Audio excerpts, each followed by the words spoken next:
আসসালামু আলাইকুম রহমতুল্লাহি ওয়া বারাকাতুহু। আমি আজকে একটা বিষয় নিয়ে আপনাদের সঙ্গে আলোচনা করার জন্য এসেছি। আজকে আমরা সবাই বলে থাকি যে আমরা সবাই দিনী জিন্দেগি যাপন করি, অনেকেই বলে থাকি যে আমরা দিনী জিন্দেগি যাপন করি। আসলে আজকে আমরা দেখব কিভাবে আমরা দিনী জিন্দেগি যাপন করি। আল্লাহর কোরআনে বলা আছে, ওমা খালা বিসমিল্লাহির রহমানির রহিম, ওমা খালাকতুল জিন্না ওয়াল ইনসা ইল্লা লিয়াবুদুন। আমি জিন এবং ইনসানকে সৃষ্টি করেছি কেবলমাত্র শুধুমাত্র আমার ইবাদত করার জন্য। সুপ্রিয় ভিউয়ার্সগণ, আমি যে কথাটা বলতে চাচ্ছি যে আমরা আসলে এই যে কথাটা শুনলাম, ওমা খালাকতুল জিন্না ওয়াল ইনসা ইল্লা লিয়াবুদুন, এই যে কোরআনে কারিমা থেকে এই আয়াতটুকু আমি যে পাঠ করলাম, এটার অর্থ আমরা কতটা অনুধাবন করতে পেরেছি। আল্লাহ আমাদেরকে সৃষ্টি করেছেন কেবলমাত্র শুধুমাত্র ওনার ইবাদত বন্দেগী করার জন্য। তাহলে আমরা এই পৃথিবীতে যে জিন্দেগি যাপন করছি, যে কাজকর্ম করছি, যে আমাদের যে কাজকর্ম পরিচালিত হচ্ছে, আমরা যে কাজকর্মগুলো এই বাস্তবিক জীবনে জীবন পরিচালনার জন্য করে যাচ্ছি, কোন কাজটি কতটা গুরুত্ব, আজকে এটা নিয়ে একটু আলোচনা করব। আজকে আলোচনা করব নামাজ, আল্লাহ পাকের শ্রেষ্ঠত্ব এবং ঈমান, এই তিনটা বিষয় নিয়ে আজকে আমরা একটু নিজেদের মধ্যে আলোচনা করার চেষ্টা করব। সুপ্রিয় ভিউয়ার্সগণ, আপনারা জানেন আমরা যে এক মুসলমান আরেক মুসলমানকে ভাই হিসেবে আমরা জানি, এক মুসলমান আরেক মুসলমান ভাই ভাই, এবং আমরা একে অপরকে এই সদুপদেশ, একে অপরকে নামাজের তাগিদ, একে অপরকে ইমানের তাগিদ, একে অপরকে আমরা সৎকর্মের তাগিদ দিয়ে থাকবো। কিন্তু আমরা কিভাবে দেব? আমরা যদি আল্লাহ কোরআনের এই আয়াতে কারিমা যদি পর্যালোচনা করি, তাহলে দেখা যায় যে আমাদের সমস্ত কাজকর্মের পূর্বে, সমস্ত কাজকর্মের আগে আমাকে ইবাদতকে প্রাধান্য দিতে হবে। যেহেতু আমরা বলেছি, যেহেতু আল্লাহ পাকের কোরআনে বলা হয়েছে, ওমা খালাকতুল জিন্না ওয়াল ইনসা ইল্লা লিয়াবুদুন, আমি জিন এবং ইনসানকে সৃষ্টি করেছি কেবলমাত্র আমার ইবাদত করার জন্য। আসলে কি আমরা আমাদের ইবাদতকে সর্বোৎকৃষ্ট, সর্বোত্তম, সবচেয়ে বেশি গুরুত্ব দেই? আমি সকালবেলা উঠে অথবা সকালবেলা ঘুম থেকে ওঠার পর থেকে রাত্রি ঘুমোতে যাওয়ার আগ পর্যন্ত আমরা যে কাজগুলো করে থাকি, সবগুলো কাজ যদি আমি একসাথে পর্যালোচনা করি, তাহলে আল্লাহ কোরআনে যে ঘোষণা দেওয়া হয়েছে, এই ঘোষণার সাথে আমার কাজ করব কি মিলছে? অথবা আমি কি আমার এই নামাজকে, ইবাদতকে আমি কি প্রাধান্য দিয়েছি? আমরা অনেক সময় বলে থাকি Quran is the complete code of life. আসলে কোরআন ইজ দ্য মানব জীবনের কোনো কিছুই, মানব জীবনের কোনো কিছুই বাকি নেই যা কোরআনে নেই। সব কিছুই আছে। Quran is the complete code of life. But আমরা বলার ক্ষেত্রে এটা বলে থাকি, শোনার ক্ষেত্রে এটা শুনে থাকি, কিন্তু আমি আমার পারিবারিক জীবন, আমার ব্যক্তিগত জীবন, প্রাতিষ্ঠানিক জীবন, কর্মজীবন, যাই বলি না কেন, সর্বক্ষেত্রে কি আমরা এই Quran is the complete code of life মানি কিনা, আজকে আমরা একটু আলোচনা করে দেখি। আমার কাজের সময় হয়েছে, আমরা অনেক সময় বলি না, আমরা অনেক সময় বলে থাকি যে আমার কাজ আছে, আমি একটু পরে নামাজ পড়ব। কিন্তু আল্লাহর কোরআনে কি বলা হয়েছে? আমি তোমাদেরকে সৃষ্টি করেছি কেবলমাত্র আমার ইবাদত করার জন্য। এখন ইবাদতটাকে আগে প্রাধান্য দেওয়ার পরে আমি কর্ম অথবা অন্য কোথাও অন্য কোনো কিছুতে আমার গুরুত্ব দিতে হবে। কিন্তু আমরা দেখতে পাচ্ছি এই প্রাত্যহিক জীবনে আমরা ছুটে যাচ্ছি শুধু কর্মের পেছনে, আমরা ছুটে যাচ্ছি কাজের পেছনে, আমরা ছুটে যাচ্ছি কাজের ফাঁকে যদি সময় হয় তাহলে হয়তো বা নামাজ পড়বো। আসলে এই নামাজ দিয়ে আল্লাহ পাকের সামনে কি দাঁড়ানো যাবে? তাহলে আমাদের সব মুসলমান, আমরা যারা দিনী ভাই, আমরা যারা আছি, এই বিষয়টাকে এখান থেকে আমাদেরকে একটু সতর্ক হতে হবে। এই হচ্ছে নামাজের পিছু। যদি আমি সংক্ষেপেই বলি যে নামাজ সম্পর্কে বিশ্লেষণ করলে অনেক কিছু, বা ইবাদত সম্পর্কে বিশ্লেষণ করলে অনেক কিছু। আমি 5 ওয়াক্ত নামাজ পড়বো, এই নামাজটুকু সময়ের জন্য কাজের ফাঁকে যদি আমার নামাজ হয়, এটার গুরুত্ব কি? অথবা নামাজকে আমি গুরুত্ব আগে দেওয়ার পরে যদি আমি কাজ করি, এটার গুরুত্ব কি? আমরা যদি একটু অনুধাবন করি তাহলে বুঝতে পারবো। আমরা মুখে বলি, আমরা বলি নামাজের মধ্যে বলি আল্লাহু আকবার, আল্লাহ সর্বশ্রেষ্ঠ, তার উপরে আর কেউ নেই, আল্লাহ হচ্ছে সর্বশ্রেষ্ঠ। এই যে সর্বশ্রেষ্ঠ আল্লাহ, আল্লাহ সমস্ত কিছু নিয়ন্ত্রণ করতে, আল্লাহ আমাদেরকে সৃষ্টি করেছেন, আল্লাহ আমাদেরকে এই জীবন আচরণের জন্য সুযোগ দিয়েছেন, আল্লাহ আমাদেরকে এই পৃথিবীতে বিচরণের জন্য সুযোগ দিয়েছেন। আল্লাহ পাক ইচ্ছে করলে এক সেকেন্ডের শত শত ভাগের কম সময়ের মধ্যে এই পৃথিবীকে ধ্বংস করে দিতে পারে। তাহলে আল্লাহ পাকের এই যে ইচ্ছা, আল্লাহ পাক আমাদেরকে এই পৃথিবীতে বিচরণের সুযোগ দিয়েছে, জীবনযাপনের সুযোগ দিয়েছে, এই সমস্ত কিছুর যে সুযোগ দিয়েছে, কিন্তু আল্লাহ যে আমাদের স্রষ্টা, আল্লাহর শ্রেষ্ঠত্ব রয়েছে, আল্লাহ পাক সবচেয়ে বড়, এটাকে আমরা মানি।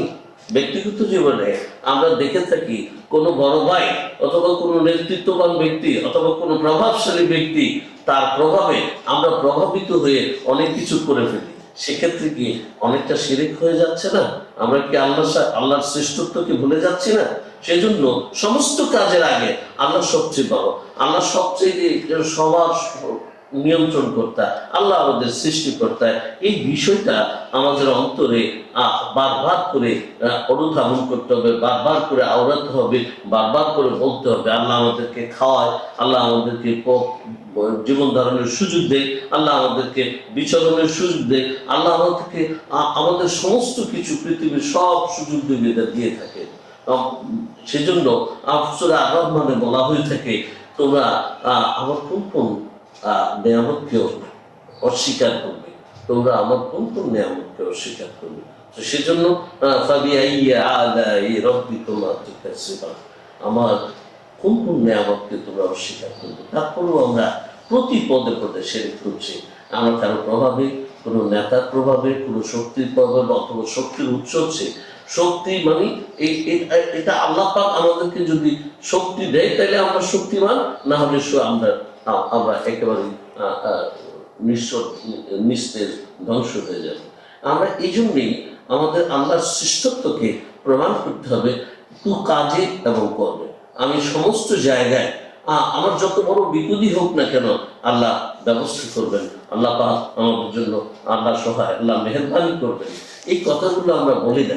আমরা যদি কোনো বড় নেতার কাছে যাই অথবা কোনো প্রভাবশালী ব্যক্তির কাছে যাই, তাহলে ওনার প্রভাবে আমরা পৌঁছে দেবে, আমরা এই কাজটা করে দেয়, আমাকে এই কাজটা করে দেয়। আমরা কিভাবে বলতে নেই, আল্লাহ চাহে তো আপনার উসিলায় যদি আমার এই কাজটা হয় তাহলে আমার জন্য সুবিধা হয়।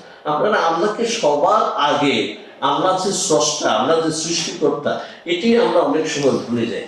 তো ভাই মুসলমান, আমরা যারা আছি, যারা দিনী ভাই আছি, আমরা যারা সবাই এই কাজটা আল্লাহকে সমস্ত কাজের আগে, এই জন্য বলা হয়েছে, বিজ্ঞানীরা বলেছেন, কোনো একটা শব্দ যদি 500 বার একটা লোক উচ্চারণ করে থাকে, তাহলে এই শব্দটা তার মনের মধ্যে চিরজীবনের জন্য গেঁথে যায়। তাহলে আল্লাহ সবচেয়ে বড়, আল্লাহ খাওয়ায়, আল্লাহ পড়ায়, আল্লাহ আমাদের নিয়ন্ত্রণ, আল্লাহকে আমরা ভালোবাসি।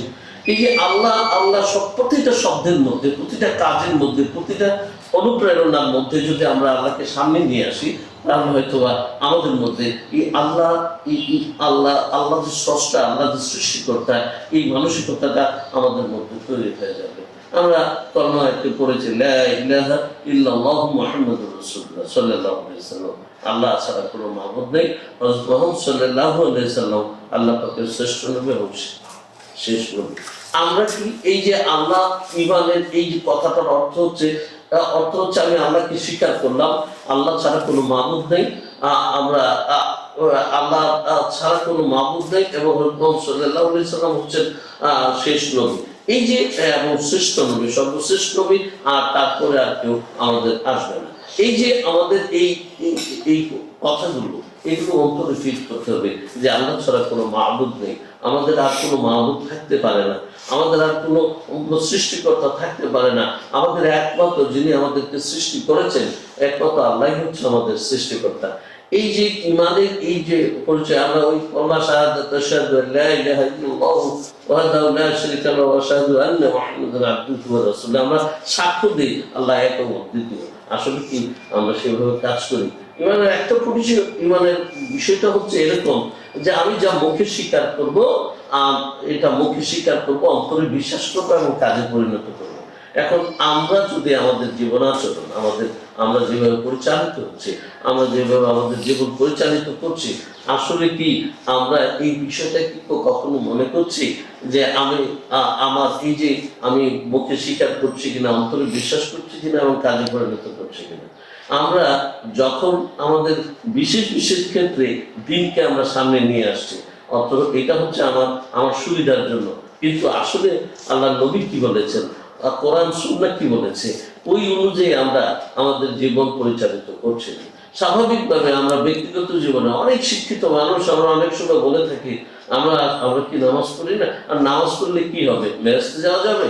আসলে নামাজ এটা আল্লাহ পাকের একটা অর্ডার, এটাকে আমাকে লালন করতে হবে এবং পালন করতে হবে, দুটোই করতে হবে, লালন করতে হবে এবং পালন করতে হবে। আমাকে আল্লাহ পাকের আদেশ মান্য করাটাই হচ্ছে আমাদের কর্তব্য।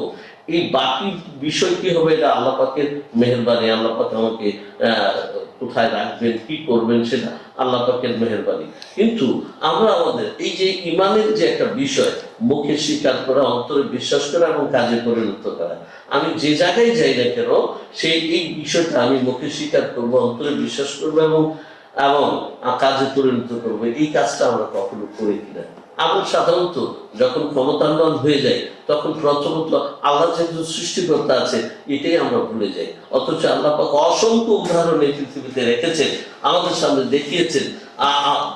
তারপরেও আমরা আল্লাহর এই অস্তিত্বকে অনেক সময় সুবিধার কারণে আমরা স্বীকার করতে চাই না। সেজন্যই আল্লাহর অস্তিত্বকে সর্বসময়, আমি ঘুমোতে যাওয়ার সময়, খাবার সময়, জীবনাচরণ করার সময়, চলাচল করার সময়, আমি আমার ব্যক্তিগত জীবন পরিচালিত করার সময়, আমার স্ত্রীর সাথে আমি কথা বলার সময়, আমার সন্তানের সাথে আমি কথা বলার সময় সবসময় মনে রাখতে হবে আল্লাহ একজন স্রষ্টা, ওনার বিধিবিধান আল্লাহ রসুলের যে বিধিবিধান সুন্নাহ এই পৃথিবীতে রেখে গেছে, ওই অনুযায়ী আমাদেরকে চলতে হবে।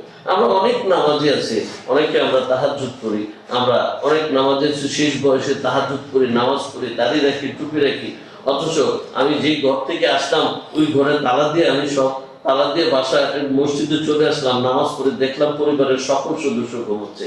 আসলে কি আমি আমার দায়িত্ব পালন করেছি? আমার সন্তান কি নামাজ পড়েছে? তাহলে আমার ঘরে কি ইসলাম আছে? আমার ছেলের মধ্যে ইসলাম আছে, আমার স্ত্রীর মধ্যে ইসলাম আছে, আমার সন্তানের মধ্যে ইসলাম আছে। তাহলে আমি Islam is the complete root of life আমি কি করে মানলাম? আল্লাহ যে স্রষ্টা আমি কি করে মানলাম? যদি আল্লাহ আমার সৃষ্টিকর্তা হয়, আল্লাহ নবীর সুন্নাহ যদি আমার পথ প্রদর্শনের পথ হয়, তাহলে আমার স্ত্রী, আমার সন্তান ভোরবেলায় কি করে ঘুমিয়ে থাকে?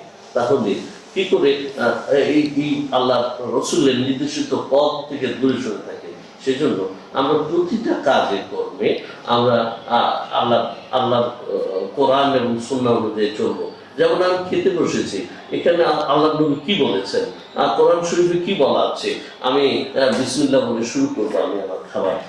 এই যে আমি আমার রাস্তা দিয়ে চলতে হলে আল্লাহ নবী বলছেন ডান দিকে চলার জন্য। এই জিনিস ছোটখাটো কমপ্লিট কোড অফ লাইফ মানে হচ্ছে জীবনের সমস্ত কিছু আমাকে কি করতে হবে, কোরআন এবং সুন্নাহ অনুযায়ী পরিচালিত হওয়ার জন্য যেটুকু পরিমাণ চেষ্টা থাকা দরকার প্রতিটা মুসলমানের চেষ্টা থাকতে হবে। তাহলে হয়তো আখেরাতে আমরা সম্পূর্ণ না পারলেও আল্লাহর কাছে বলতে আমরা হয়তো বা স্বচ্ছভাবে যদি আমরা ওটা করি তাহলে বলতে পারবো আমি আমার চেষ্টা অনুযায়ী চেষ্টা করেছি। আল্লাহ তুমি তো মেহেরবান, তুমি তো ইচ্ছে করলে আমাদেরকে, আল্লাহ তুমি তো মেহেরবান, তুমি তো গাফফার, তুমি তো সাত্তার, তুমি তো রহমান, তুমি তো রাহিম, তুমি তো ইচ্ছে করলে আমাদেরকে ক্ষমা করে দিতে। তবে স্বচ্ছভাবে আমাদের সবাইকে এই জীবনাচরণে আল্লাহ এবং আল্লাহ রসুলের নির্দেশিত পথ অনুযায়ী চলতে হবে। সেজন্য নামাজকে সমস্ত কাজের আগে সমস্ত কাজকর্মের আগে গুরুত্ব দিতে হবে নামাজকে। সেই জন্য আল্লাহর শ্রেষ্ঠত্বকে গুরুত্ব দিতে হবে এবং ইমানকে শক্ত রাখার জন্য বারবার আল্লাহ পাকের অস্তিত্ব ধরে রাখার জন্য বারবার আমাদেরকে আল্লাহ নবীর সুন্নাহ এবং আল্লাহ রসুলের সুন্নাহ এবং আল্লাহ পাকের কোরআন অনুযায়ী জীবন পরিচালিত করতে হবে। আজকে এখানেই শেষ করছি, হয়তো বা দেখা হবে আবার কোনো এপিসোডে কোনো মুসলমান, কারণ একজন মুসলমান একজন আগে যখন সূরা আল আসর নাজিল হয়, তখন সাহাবারা একজন আরেকজনকে দেখা হলে এই আসর সূরা আসর তাদেরকে না, একজন আরেকজনকে না শুনিয়ে, একজন অপরজনকে না শুনিয়ে তারা ওই স্থান ত্যাগ করতেন না। তো সেভাবে আমরা মুসলমান হিসেবে, আমরা দিনী ভাই হিসেবে একজন যা জানবো অন্যকে জানানোর চেষ্টা করব, এই প্রত্যাশা রেখে আল্লাহ পাক যেন আমাদের সবাইকে তৌফিক দেয়। ওমা তাওফিক ইল্লা বিল্লাহ। আসসালামু আলাইকুম ওয়া রাহমাতুল্লাহি ওয়া বারাকাতুহু।